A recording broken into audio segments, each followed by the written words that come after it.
Video pendek Haja Siti Rohmi Jalilah berdurasi 1 menit 47 detik mengejutkan banyak pihak, meski sebagian orang sudah memprediksi hal tersebut.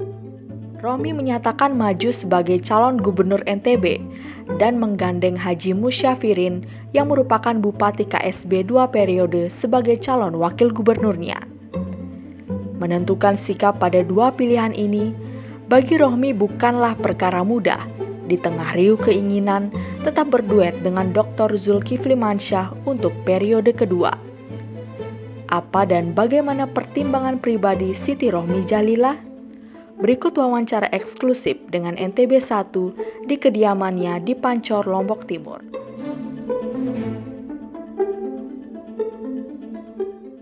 Ya, tentunya kan ya saya diajarkan oleh orang tua ya bahwa kita itu hidup itu usahakan hidup kita, umur kita berkah gitu kan.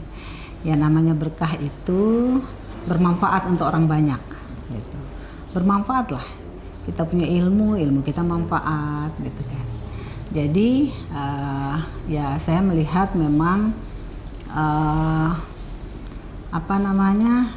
kita kan hidup ini tergantung dari kebermanfaatan kita, dan saya melihat kesempatan itu ada. Apalagi kemarin saya sudah menjalani 5 tahun sebagai wakil gubernur. Saya memahami begitu banyak permasalahan yang kita hadapi ya, yang butuh kerjasama, butuh kontribusi kita semua.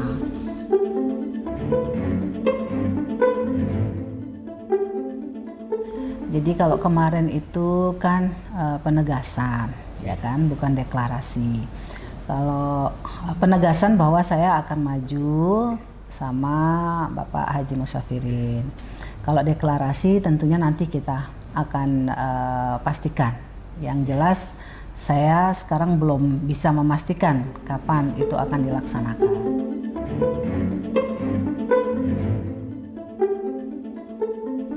Ya,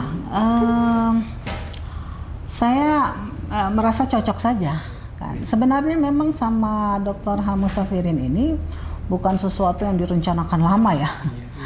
Ini ya memang saya tidak tahu ya rencana Allah. Jadi saya memang selama jadi wakil gubernur kan sudah mengenal beliau gitu kan. Kinerja beliau sebagai Bupati KSB. Saya melihat kinerja yang bagus ya, yang sungguh-sungguh gitu. Pada saat setiap saya bertemu sama beliau juga nyambung gitu kan. Nah pada saat beliau bersilaturahmi nyambung aja gitu. Ya seperti apa ya? Ya memang sudah jalannya gitu. Nyambung silaturahminya, terus kemudian pembicaraannya sepertinya klop gitu ya. Apa yang kita inginkan untuk NTB ini sepertinya sama-sama gitu. Jadi ya seperti itu saja, seperti air mengalir saja gitu.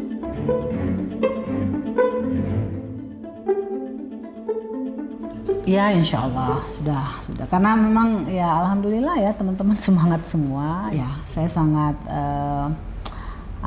bersyukur ya dan merasa terharu gitu dengan respon masyarakat yang luar biasa, teman-teman juga yang luar biasa dari segala kalangan. Dan tentunya itu menjadi energi yang luar biasa bagi saya gitu. Teman-teman tanpa di komando mereka langsung bekerja gitu.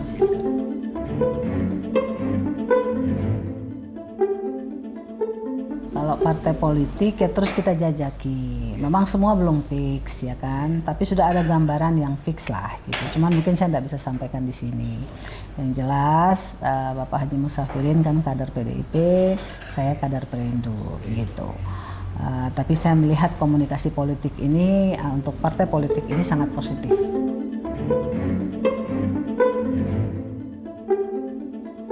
Aduh pesaing-pesaing ini sahabat-sahabat semua, nggak ada. Termasuk Dr. Zul juga. Dr. Zul itu sahabat, bukan berarti saya nggak pasangan sama beliau tuh hubungan saya rusak loh ya.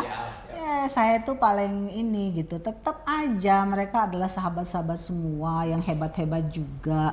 Menghadapinya biasa-biasa saja. Kita masing-masing prepare, mereka juga prepare, kita prepare. Saya yakin kok semuanya sama-sama tujuannya mau buat yang terbaik untuk NTB gitu. Masalah nanti seperti apa, siapa yang daftar KPU akhirnya, siapa yang kemudian menjadi teman kita bersaing secara sehat, dan itu kan nanti kita lihat kan. Kemudian siapa yang kebetulan yang kemudian menang pada saat itu, ya itulah yang sudah ditakdirkan oleh Allah gitu. Toh setelah itu kita temenan lagi semua gitu kan. Jadi ini kan kontestasi 5 tahunan, nggak usah terlalu gimana-gimana. Ini bukan perkelahian loh gitu. Sama aja dengan pemilu, ya pilkada juga begitu. Sama saja.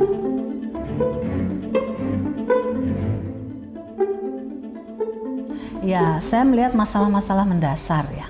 Masalah bicara kita mindset, masalah bicara pola hidup, yang mana yang kita kedepankan dalam hidup. Apakah sekolah anak itu menjadi prioritas atau tidak? Apakah kesehatan itu menjadi prioritas atau tidak? Apakah lingkungan itu menjadi prioritas atau tidak? Itu kan penting. Contoh saja, kalau saya sering bilang, kita itu punya yang jauh lebih indah dari Swiss.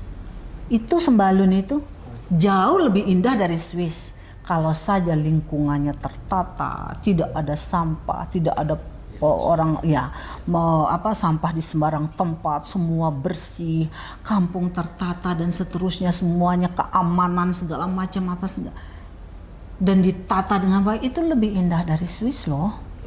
Gitu. Tapi ada hal-hal mendasar yang memang harus kita gotong royongkan bersama dan jangan pernah dianggap enteng lagi gitu.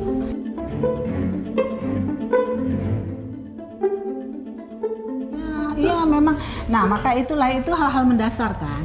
Makanya saya juga berpikirnya tidak muluk-muluk gitu ya. Pokoknya saya mikirnya bagaimana IPM kita cepat naik gitu.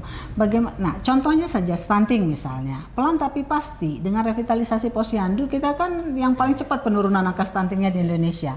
Jadi jangan anggap remeh hal-hal yang kecil ya. Ngapain sih ngurus-ngurus posyandu, urusan dusun gitu.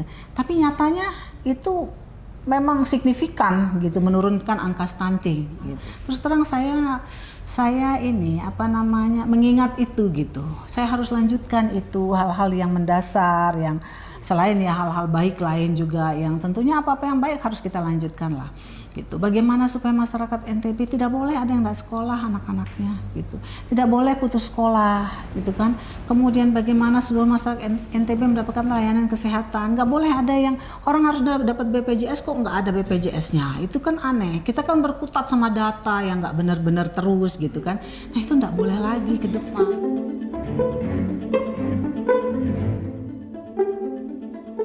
Infrastruktur itu penting, apalagi bicara konektivitas, karena itu bicara ekonomi kan.